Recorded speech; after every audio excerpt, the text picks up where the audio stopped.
Conscious Life Expo 2020 welcomes Mr. Scott Wolter. Thank you, Jimmy. Thank you so much. All right. Well, now that we got that out of the way, thank you, Jimmy. I really appreciate it. And I want to thank all of you for coming today. This is a thrill. I've never been to this conference before, but I'm having a blast, except it's wearing me out. This is so much going on. Okay, well, today what I'd like to do, and I want to keep this an open exchange. If you have a burning question about something, just raise your hand. We'll take care of it then, okay? But I'm going to start off today with a question. And I want everybody to be honest, okay? Raise your hand if you know the origin of the five-pointed star. Raise your hand. Besides you. Do you know the origin of this symbol, which is basically the symbol of our nation? All of us pledge allegiance to 50 of them that are on our flag, right? Do you know what you're pledging allegiance to? Yes, but the origins you're not clear on, okay? I have to be honest with you and tell you that I find that incredible for that very reason, that it is the symbol of our nation. And that symbol appears on the flag of many nations around the world. So what is that origin? Well, that origin has to do with the third brightest heavenly body in the sky. And you know what that is, right? The sun, moon, and Venus. And right now, Venus is so beautiful. She's in the western sky right now. Right as the sun sets, she's high in the sky about, 30 degrees, and then she'll slowly set. Do you notice how I'm saying she? Do you know why I'm saying that? You're going to. And this is something that's been going on for millennia, okay? Cultures around the world have been tracking the movement of this important, very accurate heavenly body. So as we view its movements from Earth astronomically over 8 Earth years, it will make the five-pointed star. How many people remember the spirograph when we were kids? Okay, you know how you spin it around and make those beautiful shapes? That's basically what happens. But it makes that five-pointed star. Okay, big deal. That's cool, right? Why is that important? The reason that's important is because if we take this symbol inside of the five-pointed star, that's a what? A pentagram. Pentagon. This symbol is the pentagram. But this is a pentagon. And if we assign a value of 1 to this distance on any one of these 5 lengths, this distance relative to that distance is 1 to 1.618 something, something, something. That is something called the golden ratio. Does that make sense? Why is that important? It is the key to life in the universe. This ratio is the rate of growth of a spiral on a shell. It's the rate of growth of plants. It's the rate of growth of a breaking wave. I'm one ahead here. Okay. It is also inside of all of us. This ratio is throughout our bodies. It is also throughout the universe. You know, when you're looking at a satellite photo like this, that spiral is in our atmosphere. It is also when you brush your teeth and you see the water go down the drain. It's also the shape of a galaxy. So it is the key to life in the universe. I mean, it's amazing, right? So what is creation and life associated with? You guys, the feminine, right? Women are the life givers. That is why we call her she, because the Fibonacci sequence is in the planet Venus. And that's why. So we have the goddess in the heavens with Venus, and then we have the moon goddess, right? And one more thing I think I should tell you is that when you round the Fibonacci sequence to whole value numbers, basically the way it works is like this. 1 plus 1 is 2, and then you add the previous high number to your sum, and then you get the next number. So 1 plus 1 is 2, 2 plus 1 is 3 plus 2 is 5 plus 3 is 8 plus 5 is 13. So here's a question for you. If it takes 8 Earth years to make the 5-pointed star, tracking it from Earth over 8 years, how many Venus years does it take to do the same thing? Now remember, Earth is here, Venus is here, the sun is here, right? So it's an inner orbit relative to where Earth is. So it's moving faster. So the year is shorter. So how many years do you think it takes? 13. Okay? So 8 and 13 is the Fibonacci sequence. There it is in the heavens again. But anyway, the point is that the number 13 is associated with the feminine, right? And for all those years when we grew up, 13 was what? Bad luck number. Why is that? Because of the suppression of the feminine. Okay? When in reality, it's a good thing. And so things are changing, and the elevation of the feminine is happening right now, as it should, as it must, if we are going to achieve balance. I'm going to talk more about that balance. But anyway, isn't this kind of cool stuff? Here's the coolest thing ever. So the most iconic symbol of our nation is about the goddess, right? So what do you think Jerry Jones would say if he heard what I just said? You're going to change your name to your football team to the Dallas Goddesses? Wouldn't that be awesome? That's not going to happen. Anyway, so I just thought I'd throw that out there. So the Kensington Runestone is what started my journey. And I've been on this journey now for 20 years. And just so you know, I'm a geologist by education and thankfully by profession. And I run a materials forensic laboratory in Minneapolis. I basically do autopsies on concrete and rock. And I spend most of my time working on problems in the construction field, which is really boring, but it is important. Probably the thing that I'll be remembered for more than anything is the work we did at the Pentagon after 9/11, evaluating all the fire damage structural beams in columns. And it was one of the most amazing things I've ever worked on. But in any case, that was nothing compared to the day that I was contacted and said, we'd like you to study the Kensington Runestone. And I said, what's that? The Kensington Runestone was found in Minnesota, and people were like, you don't know what that is? I said, I don't know what it is. I must have missed school that day or something, but I don't know what you're talking about. So anyway, they tried to tell me this story, and I could see right away that the person representing the museum where this artifact is housed was clearly an advocate for authenticity. And I gave him the speech. I said, look, I'll be happy to do this work for you, but you need to understand when I get done, I may come back and give you news you're not going to like. And you're still going to pay me. Okay? It's a beautiful thing. When I do my work, I'm an independent. I get paid either way. Any lawyers in the room? You guys know what I'm talking about. Anyway, that's how it started. And I said, look, I'm just going to do this. If you're okay with that, let's go. And off we went. Now, the Kensington Runestone was found in Minnesota, in a sleepy little town called Kensington, and it is sleepy. It basically has a train station, it's got a hardware store, a grocery store, and a bar. And I'm not kidding. I mean, it's tiny. Anyway, it's 15 miles west of Alexandria, about 2 hours drive from my house.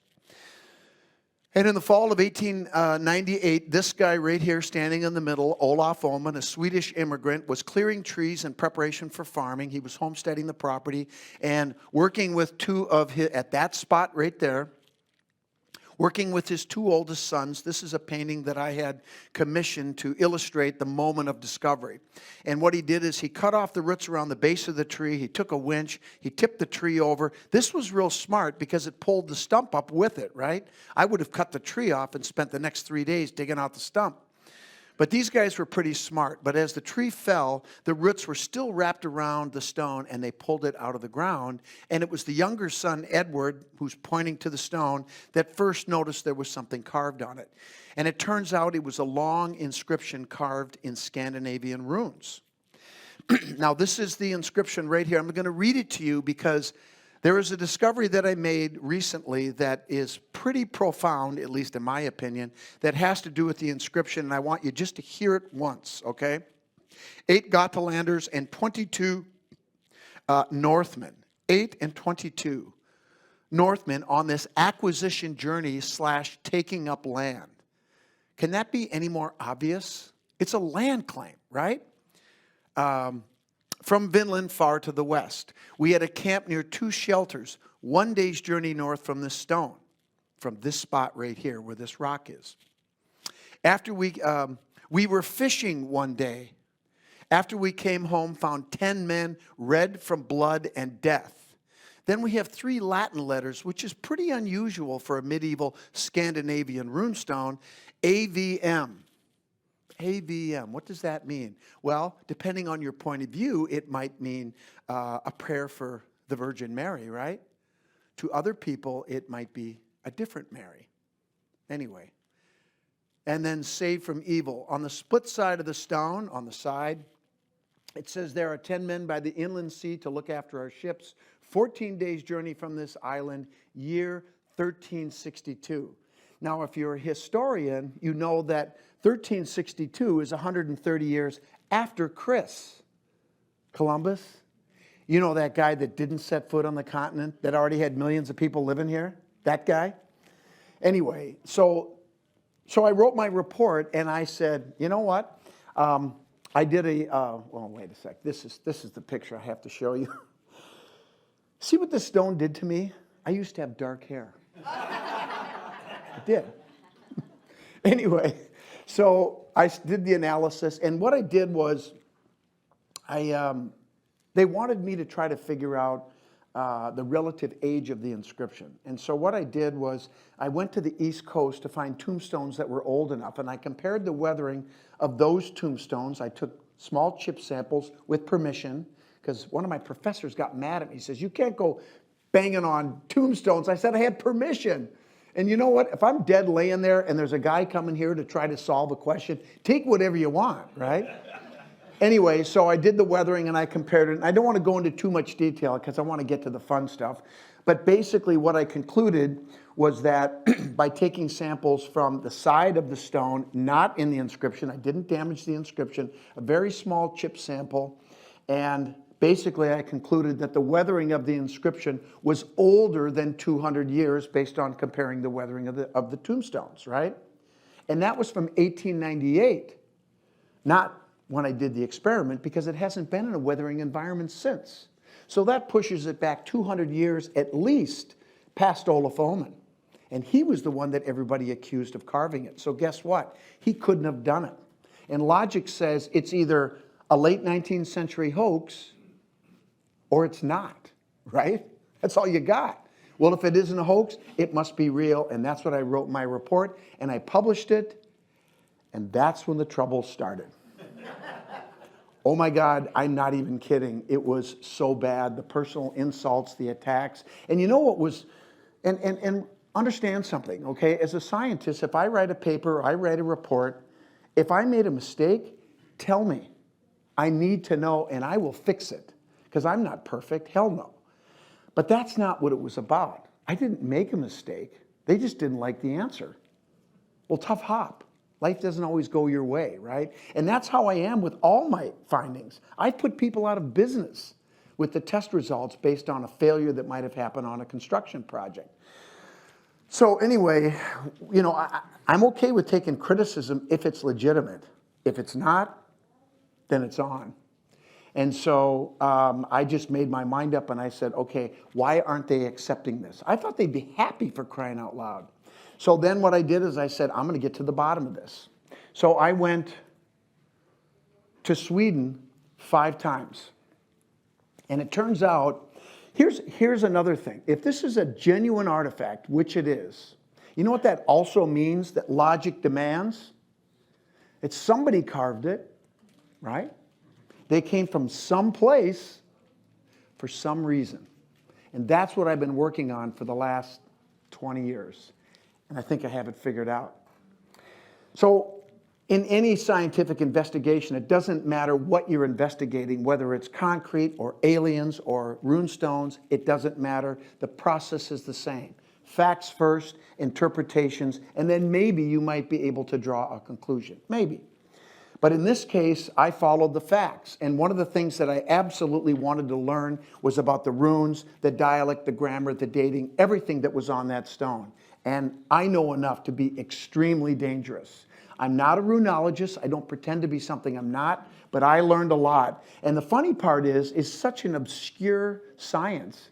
Honest to God, walking on the planet today, I'm probably one of the top 3 or 4 people that understand this period of runes and dialect and grammar and all of that. But the bottom line is this: the evidence took me to Sweden, to this large island in the middle of the Baltic Sea, where there were 99 churches on this island. I went to every one. I'm anal retentive. I'm a lab guy. I had to go to every one, because the one I don't go to, that's the one that had the best stuff, right? So anyway, and remember this too, the only person in the 14th century that could possibly have carved an inscription of this complexity and length had to be a member of the clergy, right? Why? Because the common people weren't educated by design. The church is going to tell you what the Bible says and so on. So I knew it had to be a member of the clergy. And we found all the evidence here on these grave slabs at these churches. And so who were the clergy that were there? They were these white monks. I didn't know anything about monks. Are you kidding? The word monastery probably never came out of my mouth up until that time. But now I'm an expert on them. The white monks, the Cistercians, who were founded in 1098 by Robert Molesme. They had one abbey at Citeaux, France. And then in 1113, this guy, Saint Bernard de Clairvaux, joined the order with 30 family members. That particular event was the greatest coup d'etat in history that nobody talks about, because they basically took it over. In fact, he joined the order with 2 of his uncles. One was a guy named Hugh de Payens, one of the original 9 knights that went to the Holy Land, and that's where our story takes off. But Saint Bernard de Clairvaux, I could tell you a lot of stories about him. He had a fascination with the Virgin Mary, to the point where the Pope was like, dude, we like her too, but you might want to dial back a little bit. In fact, his miracle, if you look at him, and the most common image of Bernard, and there are thousands of images of Bernard. He was preaching one day to the monks, and there was a statue of the Virgin Mary behind him. And he turned around, and her exposed breast started dripping milk into his mouth. No, that's his miracle. Nobody knows about this. This guy's amazing. You know what? You guys ever do this? If you're at a dinner party sometime with a bunch of people you don't know and you want to break the ice, here's a fun game. Just go around the table and ask people, if you could meet anybody in history, alive or dead, who would it be and what would you ask them? And they would have to answer. And then you go around the table and you will get some amazing answers, and you will learn something about those people, even people that you thought you knew. That's really cool. But anyway, you know who my guy would be? Him, right there. Anyway, he joined the order and he founded Clairvaux, the first daughter abbey, the second abbey of the Cistercians. And by the time he died in 1153, there were over 300 abbeys all across Europe, going into Scandinavia toward the Holy Land. Eventually, at the time of the put down of the Templars, there were over 750, the most successful monastic order in history, and it isn't even close. Now, another thing that a lot of people don't know is that St. Bernard in 1128 wrote the charter for the Knights Templar Order. This is what I learned when I did this research. Now, remember, I'm doing an investigation about stuff I know nothing about. I followed the evidence trail, and it took me to the Templars and nobody else.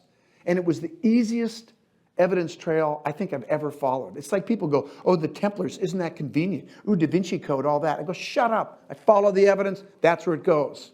I hate that nonsense. In any case, here's a big secret I'm about to reveal about the Templars. They understood all this sacred geometry, astronomy, the 5-pointed star, and they venerated the goddess. That's what I figured out. And when you know what to look for, you will see it yourself. And in fact, their true ideology was something called monotheistic dualism, basically venerating a deity, right? A single deity that had dualistic aspects. The concept of opposites, dualism, like male, female, heaven and earth, good, bad, light, dark, yin, yang, all that stuff. You guys know all this stuff, right? They keep things in balance. I mean, it's right here. Here's a 14th century parchment. You've got the Virgin Mary, right? The goddess. And she's protecting the nuns and the monks equally, right? There's your dualism right there in the 14th century. Don't believe me. Look at the evidence. And so as I did this investigation, everything on Gotland we found, the language, runes, dialect, grammar, all that stuff was there. There was one thing that was missing. That. The hooked X, which is being used for the A sound or the letter A all throughout the inscription. It occurs, get this, 22 times. Is that a coincidence? None of this is coincidence, trust me. But anyway, this is not the symbol, the Scandinavian rune for that A sound. And this is what confounded the scholars. They're like, what the heck is this thing? We don't know what this is. Oh, we don't know? It must be a fake. That's the dumbest logic I've ever heard in my life. How about this? How about admit that you don't know, right? I'm not afraid to do it. But I'll admit I don't know, but I'll damn well figure it out. Anyway, so this is what this was. And as I was going through this whole journey, you got to remember, I'm a lab guy. I'm the guy that I've been using one side of my brain, the analytical part, and this whole spiritual side is just, it wasn't there. And I was forced to open that side up. And here's the symbolism. This is just one interpretation of this. If you look at an X symbol and you chop it in half horizontally, okay, the lower part, or the upper part is a V, right? Symbolic of the feminine, right? The vessel, the chalice, the womb. You flip it over, you have the sword, the phallic, the penis, the symbol for the male, right? And when you combine them into this symbol, into an X, you have the allegorical union of male, female, heaven and earth, good, bad, light, dualism, right? So you all have that, right? Well, let me ask you this. What's the hook? Baby Jesus? How about a child, right? Think about it like this. So maybe the V is a little girl inside the womb of her mother. And then you've got this. So a lot of people, or I ask people, what's the Holy Trinity? What is it? Father, the Son, and the Holy Spirit, right? What's the Holy Spirit? Well, you know this stuff. You stop. I'm kidding. No, but what it is basically, it's not well defined, right? Well, to me, it's pretty simple, because if you look at it, you've got the Father, you got the child. Who's missing? Mama. Maybe that's the Holy Trinity. Maybe that's what that symbolizes, right? Basically, what it symbolizes is the essence of their belief system. It's a sacred symbol. And the scholars over in Scandinavia are never going to figure it out until they open that side of their brain that I was forced to, because I wanted to know, and now I know. So, oh, did this just start with the Templars? No, it didn't. Because they were just a blip on a long continuum of bloodline families that go all the way back to Egypt and beyond. And when you look at this symbol, this is Tutankhamun. Akhenaten has the same thing. The crook and the flail, right? Here's your, your symbolic of Osiris, Isis, and the crook carries the eggs of fertility. There's your Trinity right there. So this ideology goes all the way back, and it's around today, if you know where to look. Another thing as far as symbolism that I learned is that it's interesting that this stone was clearly split down from a larger slab of glacial rock. I know exactly where this rock came from. It came from the Thompson Formation up by Duluth in the Thompson Dam. I mapped these rocks when I was in college. When I made the thin sections, looked at them, I saw this two-directional foliation at 60 degrees. I go, I know that rock.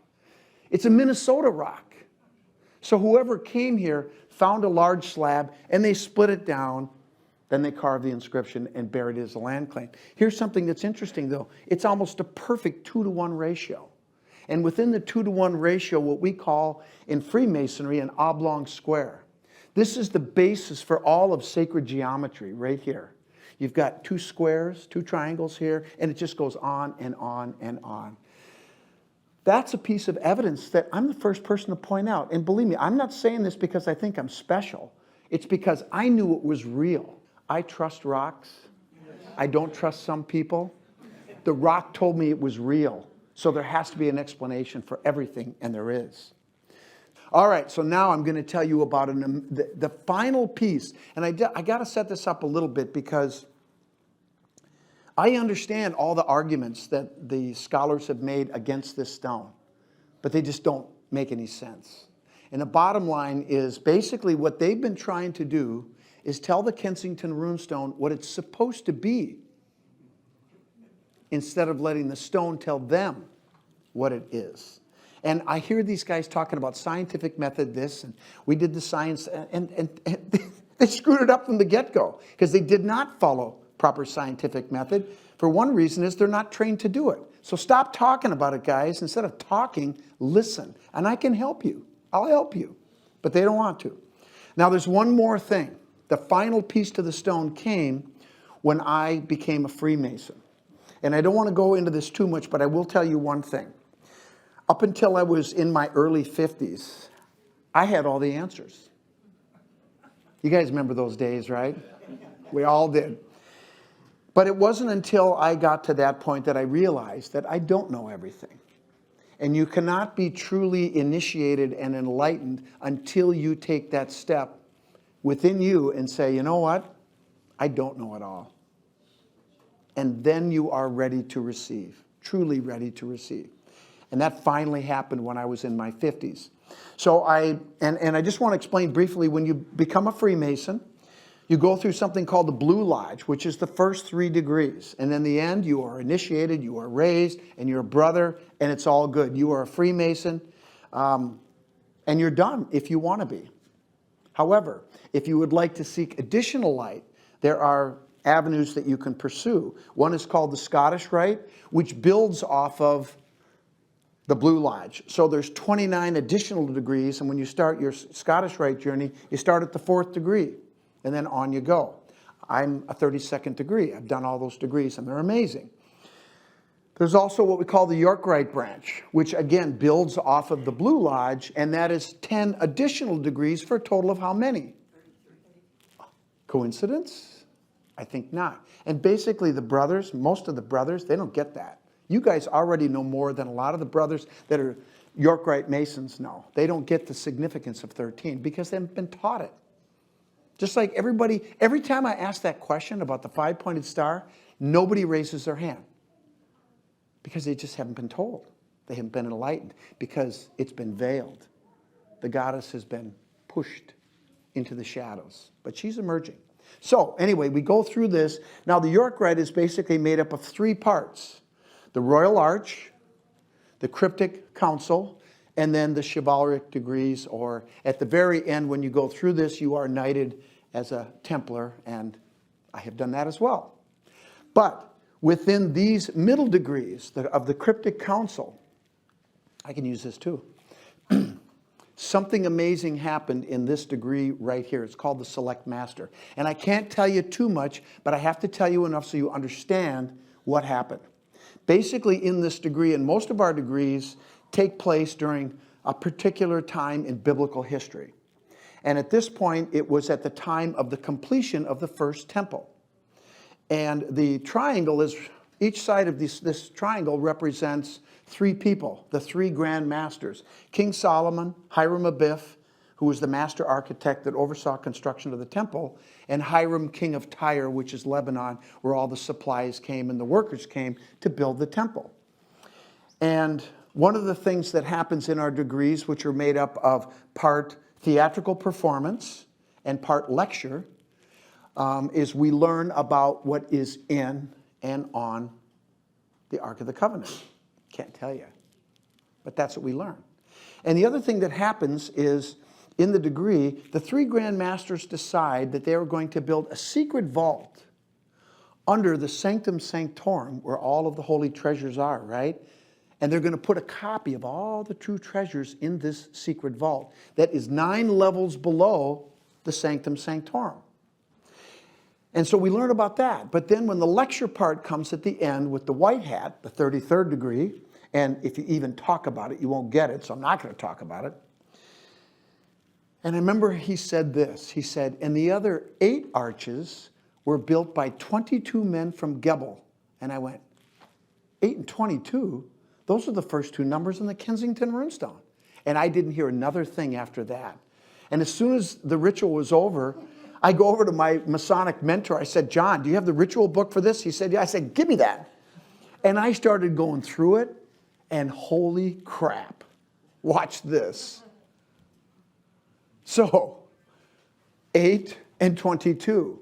Now, I can't tell you about the ritual, but all I can tell you is the next thing that happens is there are 2 guards, and then there's only 1 guard because something happens. And then there's a person who's introduced, 1 guy who, he wasn't supposed to go in and find the vault, and he does. And then in there is, one thing you guys all know that's in the ark, right? Is what? 10 Commandments. 10 men read from blood and death. Well, guess what happens at that point in the ritual? It doesn't go well for somebody. Read from blood and death. And then the second ark is another 10 commandments, right? And then 14. The number 14 is the number of resurrection. Okay? There are, Osiris's body was cut up into 14 pieces if you read the Isis-Osiris mysteries, right? And then she finds 13 pieces, Isis, right? And then the 14th piece is the phallic that she doesn't find. So she crafts one either out of gold or beeswax. She impregnates herself. Horus is born. And then the whole cycle starts over again. And all this story is an allegorical story about the annual cycle of life on the planet, right? Birth in the spring, death in the fall, resurrection on my birthday, December 21st. That's freaky. Anyway, so you get the point, right? By the way, do you know how many stations of the cross there are in a Roman Catholic Church? 14. 14. Resurrection, right? And all I can tell you is we have it in Freemasonry too, but I can't tell you about it. Anyway, I didn't tell you. So in the ritual book, at one point, it says, their hours of labor were from 9 at night until 12, when all prying eyes are closed in sleep. Well, 9 plus what is 12? 3, right?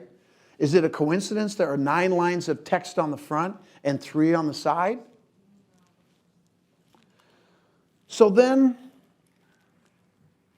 because of the hooked X and its likeness to the Hebrew Aleph, which is the first letter in the Hebrew alphabet, and one of the things in Scottish Rite Mason we are exposed to is the Kabbalah, which I find eminently fascinating, and I dug into it, and I found this. So in the Tree of Life, you guys know what the Tree of Life is, right? There are 10 spheres. Pay attention to the numbers. That create 22 paths.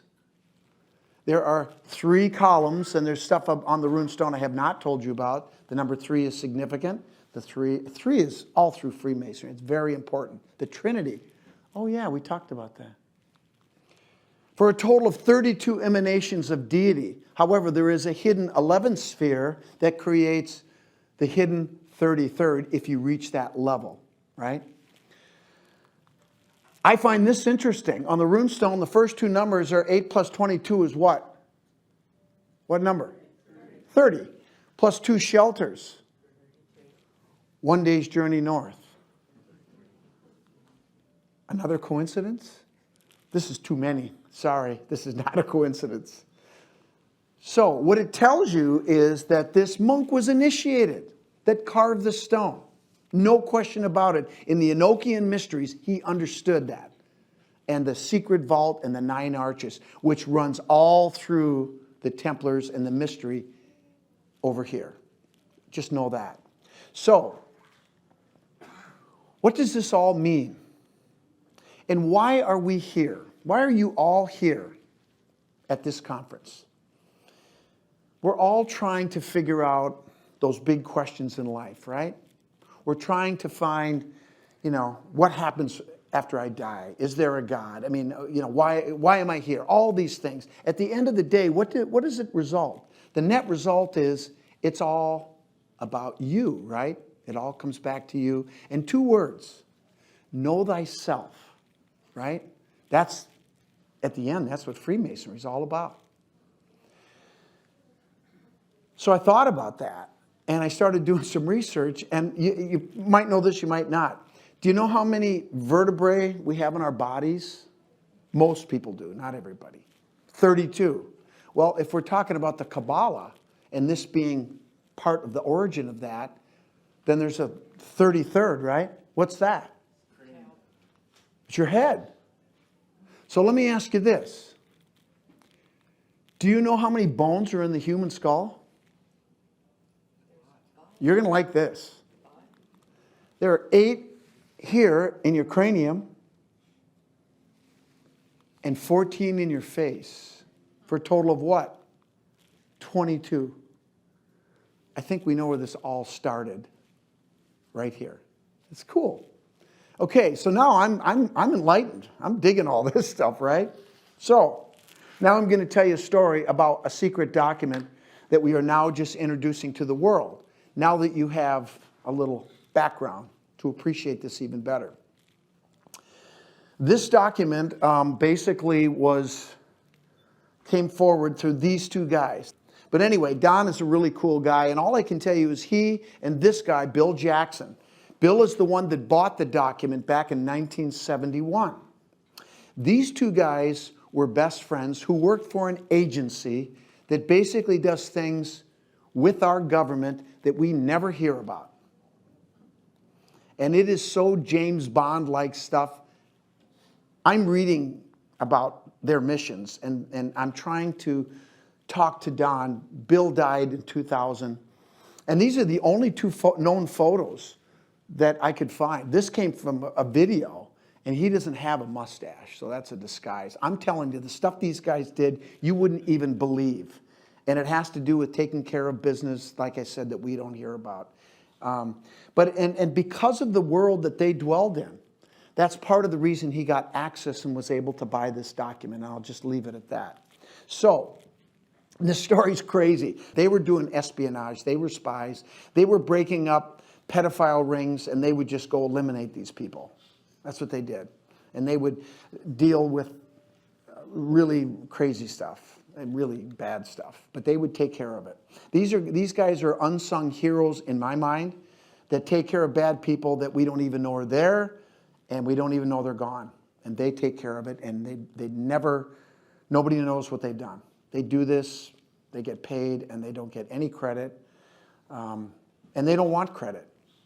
And I want to give him credit. And he says, don't do it. So I can't do it. But that's what they do. But the prayer of sign, well, it's always there. Anyway, so in 1968, these guys are young guys. And so they live in New York. And they go up to the Hudson River to a place called Bannerman Island, where there's a castle. And now it's like a park. And you can go there and tour the ruins of this castle. Anyway, so what they did was they would go diving in the water off Bannerman Island. And the reason is there was an explosion on the island. Francis Bannerman dealt in munitions and weapons. And he started, well, the father started selling during the Civil War to both sides. He didn't care. He was a businessman. You want the stuff? Pay me the money. Then his son actually got in trouble selling weapons to different countries in the First World War. And he died in 1916, and the castle fell into ruins. And at one point, there was an explosion, and all these munitions ended up in the water. Well, these guys were scuba diving for the stuff, picking it up, and then they were selling it back in the pawn shops in New York. Anyway, so they're doing their thing one day, and Don said, along the shore, I spotted this box that had a ball on top. And he grabbed 2 of these things. This is a reproduction of it. He gave it to Bill, because Bill's wife, Muriel, was a gardener, and he thought maybe she could use this thing. Well, Bill's young son, Mark, was walking with this one of these bulbs, these square things, about a year later, and he tripped and fell, and he dropped it, and it broke, and they found some things inside of it. One of the things they found was this brass seal right here, which is opened, and it was filled with little metal inserts and carvings and Theban characters. Theban characters is the coded language that goes back to the 12th century that the Templars used to use to encode certain documents that people couldn't read. And this thing's covered with it. And this started a journey of these guys trying to figure out what the heck is going on. Eventually, Bill Jackson, and it's a complicated story, had to do with World War II buddies, and one of the guys who worked for the French resistance during the Second World War, after the war, he became a rare book dealer. Bill Jackson went over there, he bought a book that had a reference to one of the words that was on one of the metal inserts in that seal, and the reference was something called, we now call the Cremona document. That's not what it was called. So he went to Rome, and he met with a family, the Benvenuto family, and he bought this document in early 1971. And there were actually two copies. The Benvenuto family sold the other one to the Scottish Rite Grand Lodge, or the Grand Lodge of Scotland.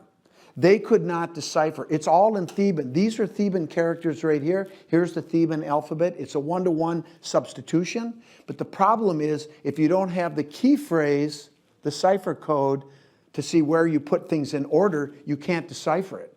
But it is a one-to-one letter substitution.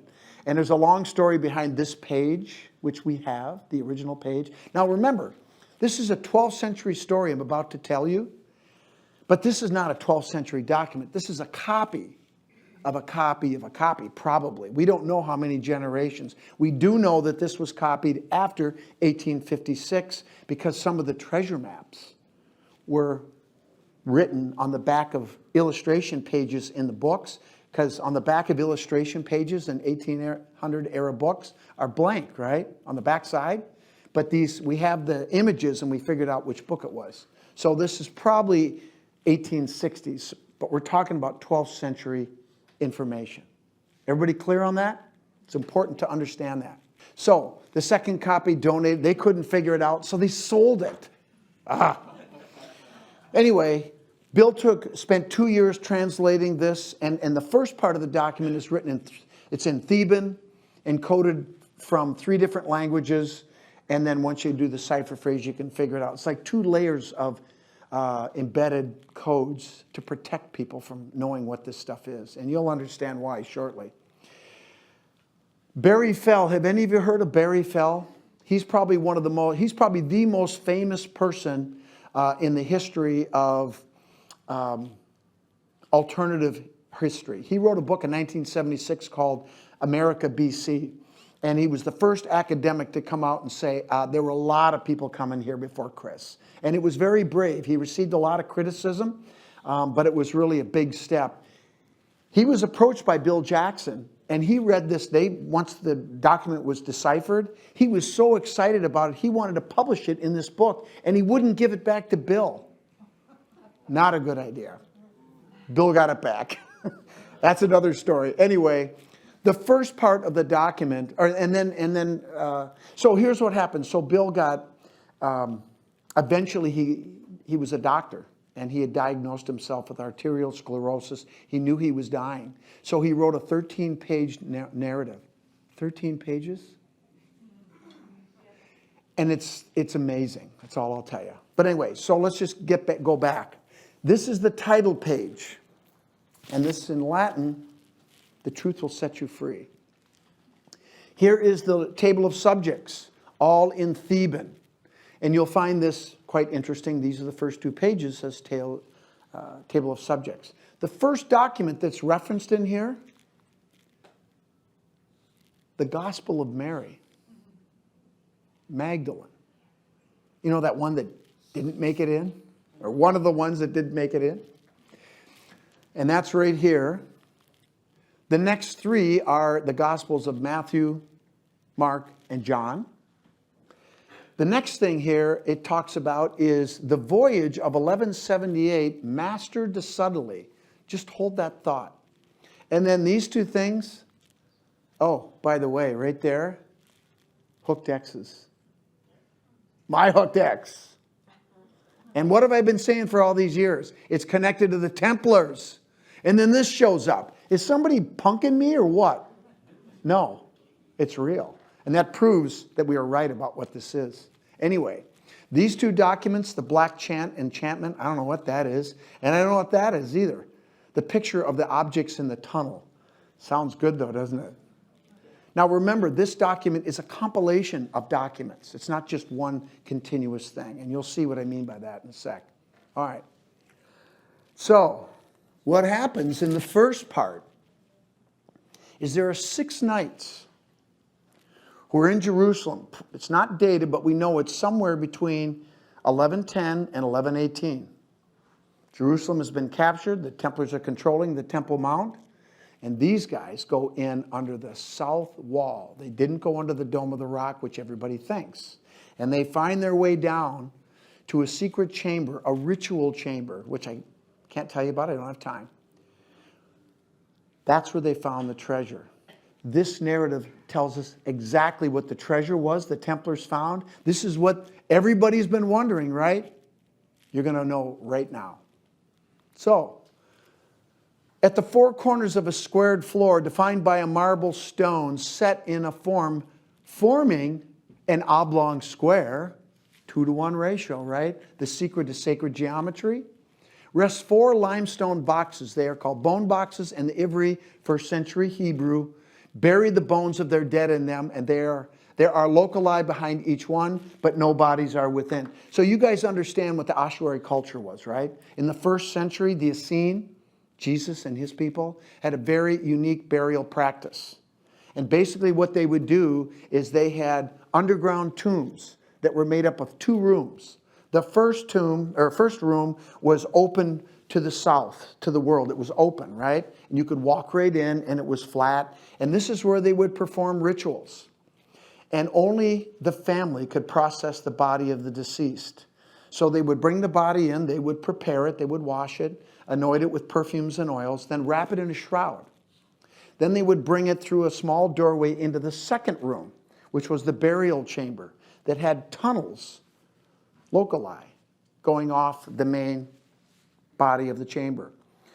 And then, but above that, there were benches that were cut into the rock, and they would place the body there, and they would leave it for 1 to 2 years until it decomposed. Then they would collect the bones and put them inside these bone boxes called ossuaries. And these ossuaries are only big enough so that the 2 largest bones in the body, the femurs, fit in crossed. The skull goes in last, and now you know the origin of the skull and crossbones. And it's associated in the 1600s, with the Templars, right? Weird. Now you know why. This is the locali. This is where the bodies are placed. And that's where you would be interred in the family tomb in perpetuity. Okay, so Hugh de Payens, because they're referencing Hugh, co-founder and Grand Master of the Knights Templar, circa 1120, notes it is strange in one of the boxes that the head is not separated on the spine, but cleanly severed. On the spine, cleanly severed. This man died when his head was cut off with a very sharp axe. The bones show little splintering where the axe slid over them. There is a name. I read a little Ivri text. It is to me that falls out the making of what is written. It is Jan. Remember, there's no J back then, right? Probably John the Baptist. Definitely John the Baptist. I will tell you another secret. In Freemasonry, all of our lodges are dedicated to the Holy Saint John. Jesus is never mentioned. And I always wondered why. I think we're going to find out why. Bernard bags the bones. They took him. The initiator, the initiated. So, here's the next box. In the box to the left are 12 long clay tubes with writings in one that we break the wax seal on. It is all in Hebrew text, Ivri text. And I see that it is the book of God, but in scripto continua. In other words, there's no spaces between words or sentences. There's no punctuation. It's just one big long narrative. And you have to know how to read it. Making it most difficult to read, there are others in the strange script. We take all of them. In the third box ossuary. Below them and stacked in a pyramid shape are small elongated blocks of gold, each stamped with a seal that Beaumont recognizes as the Ivry King Solomon. This is a treasure beyond our wildest dreams. This will help with the money-moving plans. Establishing the sanctuary, the New Jerusalem, was already in place back then in the 12th century. If there's one thing that you need to learn about these Venus families, as we call them, because all these guys are part of it. Bernard was part of it. The Templars were just one blip on this long continuum. The Venus families are patient, they are smart, and they are still with us. The last box is now opened quickly, expecting more gold, but below the sheep hides, they were covered in sheep hides, we find none. Instead, there are 5 devices of metal and of a curious type. And in my new book, these are all described in detail.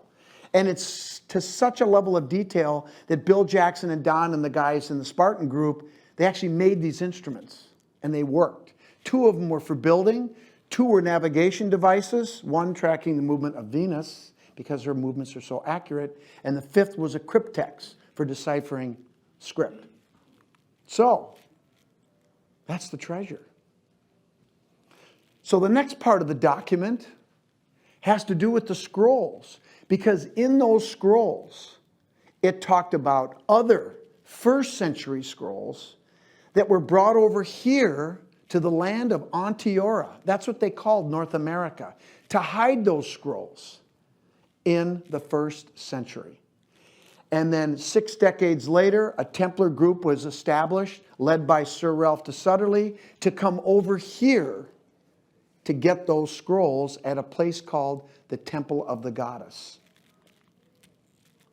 Why did I do that? It was a 3-year voyage that began in Wales. We know right where de Sutterley's from. He's a real historical figure. 6 ships and 140 men and women. The first thing they had to do was go to Denmark to see the King of Denmark, who was a Templar knight. And they needed somebody in his court to lead them back to Onteora. It was a woman named Altamara. Now, how the heck is this woman going to know where to go over in North America? Because she was indigenous and had been brought over. But the king made one of the knights marry her. So Leon the Spaniard married her. And I think they were really in love, because as you read the story, it's just unbelievable, but it's really cool. We 20 and 6, they dropped off. 26 is what? 2 times 13. One of the things that you look for when you're reading these documents and you're trying to vet them is look at the numbers. They always use these sacred numbers. Why? Because they're calling deity to protect them, the great goddess to protect them, to help us with this mission. Absolutely. Absolutely. Altamara led them to the temple of the goddess in the land called Onteora, which we now call the Catskill Mountains, and specifically Hunter Mountain. After they completed their mission, they wintered over on one of the islands, which is now northern Long Island. They built a ship and they sailed home. And de Sutterley went to Seborga, Italy, and he sat down with the then Grand Master Odon, and they gave his deposition. And the Cistercian monks recorded it, and that is this story. Now, these are the names of the 6 Templar Knights, and I have one highlighted. Remember that name, Lionel de Waldern. So Bill Jackson, first thing he did was he called his friend Don. Now Don was always available. And I'll just tell you a quick story. Don's fiance was killed in one of their missions. She was shot in the head and she was pregnant. And that was in the early 60s. And he was so traumatized by that, he never was engaged, never got married, never had any children. He's 77 right now. And for a guy that did certain things that I know about, he's the softest guy now. It's amazing. It's like, Don, that can't be you. He sends me like presents all the time. He built me a box to deliver some pages, from the document. He built this box with my name. It's just amazing. Anyway, so Don was always available. So Jackson would say, hey, I want to go up to Newfoundland, where one of the ships was lost of de Sutherly's journey. They lost one, hit rocks. They had to offload everything, and they scuttled it. They didn't want anyone knowing they were there. They go up in 1971, and they found it. Guess what we're going to do? We're planning to go up there. So that convinced Jackson the story was true. So then the next part took 6 years in the Catskill Mountains, slowly looking for the tomb of Altamara. And I don't want to spoil the story. I want you to get the book and read the story, because it'll make you cry.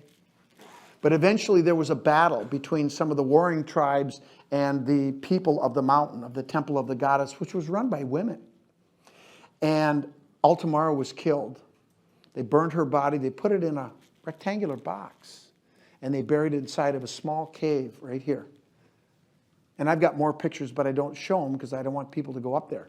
But that's what they were looking for, was that tomb of Altamara.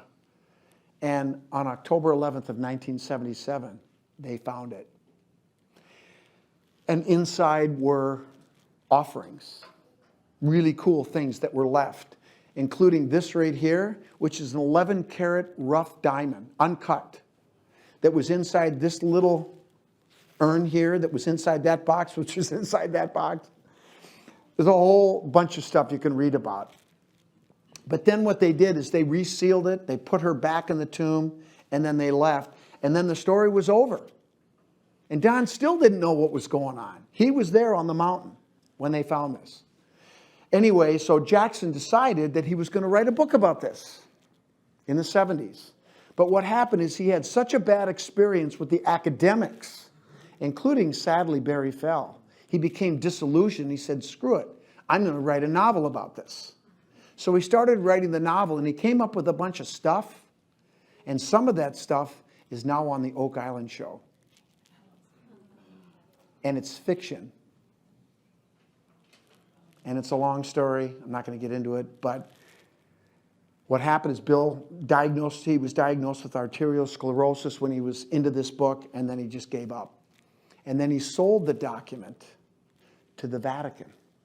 Do you guys remember the movie The Da Vinci Code? You might want to write this down and Google this guy. The name Paul Marcinkus, Archbishop Paul Marcinkus. You remember the monk, Silas, the bad guy in the movie? That character was modeled after Paul Marcinkus. He was a bad guy. He was the only guy that had a key to the Pope's chamber, sleeping chamber. Remember Pope John Paul I, who died after 33 days in 1978? Marcinkus is the one that killed him. This is the guy that Jackson sold the document to in 1994. And he got a lot of money for it. Which tells you something, doesn't it? If the Vatican thought it was important, it must be important. Remember, all these years that I've been working with Don, I met him in 2006. I've been vetting this, and only now am I publishing it because I'm confident this is all real. So, Don called me in 2009. He said, Scott, I need some help. I go, what? He said, I want to go up on the mountain. I need some fresh legs. I'm like, cool. So I got my son, Grant, friend David Brody, and my other friend, Steve St. Clair, of that family, yes. And we went up on the mountain. And he had this goofy map right here, which looks like what? A compass and square. So we go up on the mountain. I'm like, what are we doing up here? Well, I think these places are marked on the mountain. So this is a little stream, and this is something called Table Rock. That's Table Rock right there. And these are pictures of different things from when they were up on the mountain in the 70s.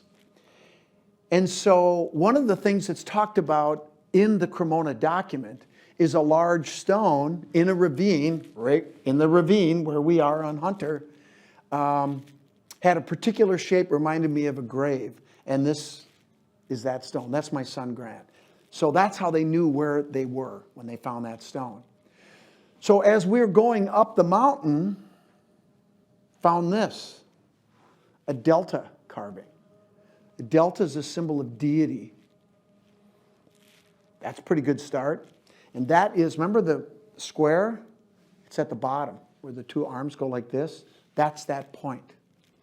Then we go a little farther and we find a Theban bee that's carved on the block, which is the left arm of the square. And then we find the goose that's talked about in the Cremona document, which is the right arm of the square. And on Table Rock, you're looking down, you can see everything.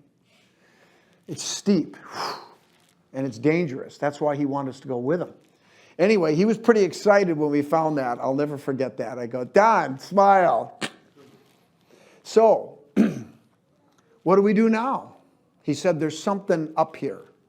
I said, okay, well, so what I did is I laid out the map, and I calculated the relative distance between the Theban bee and the delta. And where that compass arm came across, figured out the distance between the two, we measured it with a tape, and then where that spot was, where that arm intersected, I put a flag in the ground. And then what happened is Steve and my son Grant and I, we took off up the mountain to go look for the sand cave, where there were artifacts that they found. And David and Don stayed behind. And we were gone for 3 hours. And when we came back, we knew that they had been digging. And we said, did you find anything? Or did you have the same luck we did? And they said, yep. They found this. An inscribed stone. Now, I'll start here on the back side. You know what this symbol is? You ever heard of the goddess Tanit? Tanit? The Phoenician goddess Tanit? With a triangle and a circle and her arms are up, sometimes like this. That's what that is, I think. But isn't it interesting there's a dot in the belly? What does that mean? Maybe. Pregnant maybe, huh? See this 5-petaled rose? And notice how this thing is carved with straight lines and this is pecked. This is the symbol for the house of Migdal, the Magdalene. It's the wilted rose. And on the other side we have Roman numbers and a Latin phrase called in camera, which lawyers still use to this day when they meet with the judge privately, the two lawyers. It's called in camera, in chamber, in tomb, in secret. I remember I looked at that, I go, camera? What are they talking about a camera for? But we figured it out. But what does this look like? A latitude and a longitude, right? Well, what do you think we did as soon as we got off the mountain? Google Earth, boom, boom. Right in the middle of the woods up in Canada, in the middle of nowhere. And then it dawned on us, wait a minute, the prime meridian wasn't Greenwich, England back then. It was Paris, France. That was the headquarters of the Templars. So we recalculated, hit it again, boom, bingo. Montreal, Canada. Why there? Okay, so now, serious, okay? What I'm about to talk about is offensive to some people's belief systems. I just want you guys to know that's not what I'm here to do. I don't mean any offense to anybody, okay? So, from here on, if anybody gets offended, it's your own fault, okay? Are we good? Okay. Anybody not good? Okay, here we go. So, I'm going to teach you guys something about symbolism, colors. If you look at Renaissance art especially, if you know the colors and the symbols, the signs, symbols, and tokens, you can have a lot more fun with that art because almost all of these artists were initiated and they are hiding secrets within their artwork. So one of the things you need to know is the symbol of Mary Magdalene. The colors are orange and green. Green for her Celtic roots and ideology, and orange for the region in France that she disappeared to, lived out her life, and died. So that's a beautiful painting, isn't it? Now, this is in Montreal, This is Notre Dame Basilica in Montreal. So, of course, the next thing we did was we took a trip to Montreal. And in the Basilica, this is one of the Stations of the Cross, right? That's Mary Magdalene, obviously, orange and green, right? And then when we walked in, there was this painting right here. It was 14 feet tall. It was huge. And, of course, we see the colors. We see this child here. Now, I see a girl. What do you guys see? That's what I see. I don't know if it's, I don't know what the answer is, but that's what I see. The maple leaf for Canada, the crown, the lily, all the symbolism is there. But there was something else really cool about this church. And there were statues of goddesses and stained glass. There were women everywhere. Native American women too. But here's the pulpit. It was beautiful, right? And at the very top, you have something, the triangle is deity, right? With Hebrew letters. And it's called the Tetragrammaton. Now, when I was in Sweden, remember I told you I went there 5 times when I was doing my research? I went to the Church of Mary Magdalene in Stockholm. And they had the Tetragrammaton right here with the glory rays. This is a symbol of God. And these 4 Hebrew letters are Yud, He, Vav, He. And it's the immutable name of Creator. But in Montreal, that triangle has different letters. Check this out. This is the only place I have ever seen this. And that stone told us to go there. There aren't 4 letters. There are 3. He, Vav, He. And you know what that spells in Latin?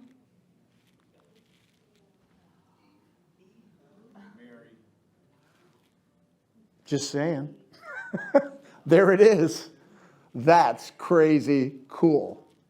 So, something going on up there that has to do with the goddess.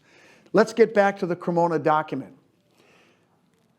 One of the things, now, I'll just tell you, this is so cool, and you can read it in the book, but you know how de Sudderly got the right to get the documents? He had to go through a 3-day ritual. Spent 3 nights in 3 small caves. They're still up there. I've been in them. And on the 3rd night, the priestess of the mountain offered herself to de Sudderly. And he said, I'm sorry, but I have taken vows. I can't. And she looked at him and she said, you pass. You can have the scrolls. But you can't have them all. So he brought them back, right? And this is a list of what he got. Because each one of those tubes had multiple scrolls in them. He got a lot. But I want to point something out to you right here. I know that's hard to read, but this is all in French. But this has been translated into English, and this is what it says. Number 14. 14. A contract of marriage with Yeshua ben Yosef and Miriam Hasmonium at Cana. This is the marriage document of Jesus and Mary Magdalene, hidden over in Antioch. Well, now you know why they had to get it out of Dodge. If the Romans got this, it's gone. This is what it says in the document. We have returned with the 9 tubes, many having several scrolls, but the marriage document, Master Odin, Grandmaster Odin says, is valued beyond measure. That's pretty cool. So, when I became a Mason, somehow this guy, and I can't tell you who he is because he doesn't want to be identified, but he used to work in our military for the Navy. And you know what his job was? Was to go around the world and pick up out-of-place objects, including spaceships and bodies and stuff. And they would take it to facilities in the United States, never to be seen again. For 10 years, he signed a non-disclosure. He is now past that. And he is sharing stuff with me, but I can't share his identity. And this is something he shared with me. This is a letter that came from a Mason who was a Monsignor at the Vatican at the time. And it says, first let me say that it is true. The Catholicus Mysticus is in fact in our Vatican archives and storage. It is true that the papyrus in question was delivered to the Christian authorities in 220 AD. And that it details the reported event of 1, Mary of Magdala had secretly wed our Lord and Savior. 2, she had his child, a girl. Her name is Sarah. And 3, to avoid possible persecution of that child, she traveled with trusted friends to what is later became known as Europe, reportedly France. The papyrus was delivered by members of the Church of Galatia. I will neither state that the papyrus is true or false, and I can assure you that the Holy Roman Catholic Church will never allow the document to be seen in public. Okay, now, here's the thing that might be offensive, okay? You guys have heard of Leonardo da Vinci, right? Do you know in 1483, he was commissioned to do a painting by the Church of the Immaculate Conception. And he did that, and this is that painting. And the church looked at it and basically said, screw you, do it again. What did they find so offensive? You guys tell me. What do you see? Well, you know what you're supposed to see. This is Mother Mary, and this is Jesus and John the Baptist as children, right? Well, who's this? Well, obviously now you know what to look for, right? Well, if that's Mary Magdalene, how can that be Jesus and John the Baptist? It can't. Well, then who are they? This is her child with Jesus. This is her child with John the Baptist, who was killed, right? So what happened? She had to keep everything together. So she was obligated to marry Jesus. And remember, back in those days, to be a rabbi, first and foremost, you were required to be married. And you were required to have a son for succession. So that's pretty crazy, right? That's what happened. Thought the Da Vinci Code was good. It just got better. So, you want to see the second version? Oh, by the way, there's one more thing. Who is that guy? Which guy? That's John the Baptist's child right there. His name was Jesus. And this is Judah. In any case, notice how her hand is going like this? Pointing to who? John the Baptist. Go like this. Make that. Point with your finger like that. Okay? Tighten your 3 fingers. Now rotate it 90 degrees. What do you see? A compass and square. The initiated one right here. That's cool, huh? Can't have that. So he had to do it again. 2 years later, he submitted this. And clearly things are different, right? Can't have her in there. So we take away the colors, put wings on her. So it's an archangel. And now that she's out, and put halos on them, right? Jesus, John the Baptist with a little cross. This is now hanging in the Church of the Immaculate Conception. This is hanging in the Louvre in Paris. I've seen this one. I don't really care about that one personally, but in any case. Okay, so now, story's over, right? No. The mystery that was still left is, what the hell did we find on Hunter Mountain? What is this stone? What is going on in Montreal? Well, Bill died in 2000, and then his daughter moved to Ireland, which is where their family was originally from.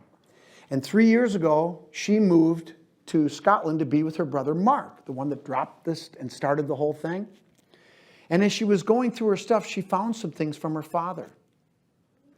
And one of them was this unopened letter with a wax seal written to Master Robert Chevalier de La Salle, the explorer that came over here, went to Montreal in the 1640s and went down the Ohio and discovered the southern half of the Mississippi River. He didn't discover anything. So we got this, Don got this from Melissa. And he sent me this email, and I'm like, Don, see if she'll sell the letter. Let's buy it. We got to have that. Well, by the time the correspondence got back, they had already sold it. But she was smart. She knew we would want it. So the deal, they sold it for 5 figures. I don't know what the amount was, but it was at least $10,000. But what she did with the deal was she said, you have to allow us to take pictures to send to my father's friend, best friend, Don. So they did that. So this is De La Salle. And when you open the letter, they broke the seal. It's dated May 8th, 1656. So for what, 350 years, that thing was sealed. And right here in French, it says, after reading, set this message to flame. Then it says here, this is our last day on the temple of the goddess, on the mountain of Manitou. Flatlanders, Hollanders approach daily, and the people are much afraid. I have set a message in stone. That's our stone. And one in the cave of Priestess Altamara. Remember the map, the compass and square map? They got that in the cave, Altamara's tomb. That's where that came from. I'm like, he never told me. I go be with the people of my mother to the south by water. Have gotten a missive from Father Euler at St. Sulpice Church, which is where a lot of the scenes in the Da Vinci Code were filmed. I go to the place of the Sulpicians to the north. Father Olier sent a bunch of Sulpician monks to Montreal to found the first Sulpician seminary in Montreal. That's where they sent the scrolls. Beyond the Great North River, the St. Lawrence River, all of the faithful also go north. And then he talks about all the documents that de Sutterly did not get. And it's signed by a guy named Lionel de Waldern the 21st. Do you remember that name I told you to remember? 21 generations later, he goes back. That's how they kept this alive that long. 500 years. That's Olier. Oh, when they opened the letter, there was one more thing. This piece of paper right here, with all of this Masonic symbolism. I know what all that stuff is. Celestial, terrestrial globes, the two pillars, Jacob and Boaz, all this stuff. There's your seal of Solomon. Deity in the middle. All of these things are signs of deity. But there's something cool on the back. Let there be light, and there was light. All truth prevail. LDW, Lionel de Waldern, the 21st. But look at that second X. It's a hooked X. So here's the last question. Where are those scrolls now? Stay tuned. There's more coming. Thank you.